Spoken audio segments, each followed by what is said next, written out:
So having a Stolen Generation survivors resource from survivors themselves is really authentic for our classroom, and the fact that it aligns to the Australian curriculum just makes it really valuable for our teachers. They know that it's going to really be impactful for our students and it's going to be legit. I think it's a topic that teachers are really keen to teach sensitively and with respect, and I think by having that resource it will really support them in doing that. I think it would be valuable for teachers because we don't all have the same experiences. We don't all have the same story of where we came from and what's happened in our families as we've grown up.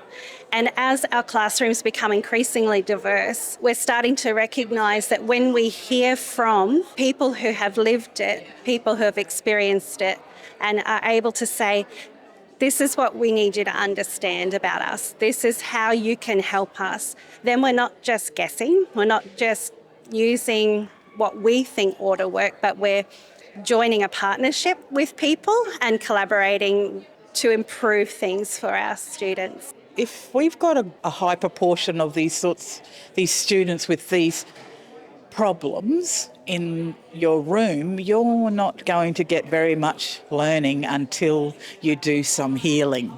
We're supposed to be student-focused, child-centred, so let's look at their how are they today? You know, simple things like what's the problem? And when you get deeper, this is a big part of our problem in Australia, all over Australia.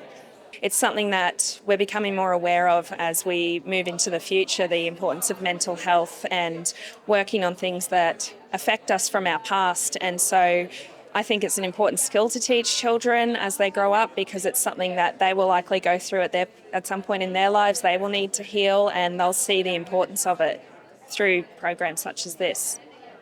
As teachers, we are building our students to be the informed citizens of the future. So if we're using this and working with healing in schools, as they move up, we're building those skills to be those informed citizens. When you've had something in your life that is true for you and has been your experience, that feeling of when you meet someone else who has survived a similar thing, and you start talking on this different level. So I think there's a next level of connectedness if a resource has been made, informed and intentionally designed by people who know the stuff, who have lived the stuff, and can communicate in a way to say, I get you, I understand you.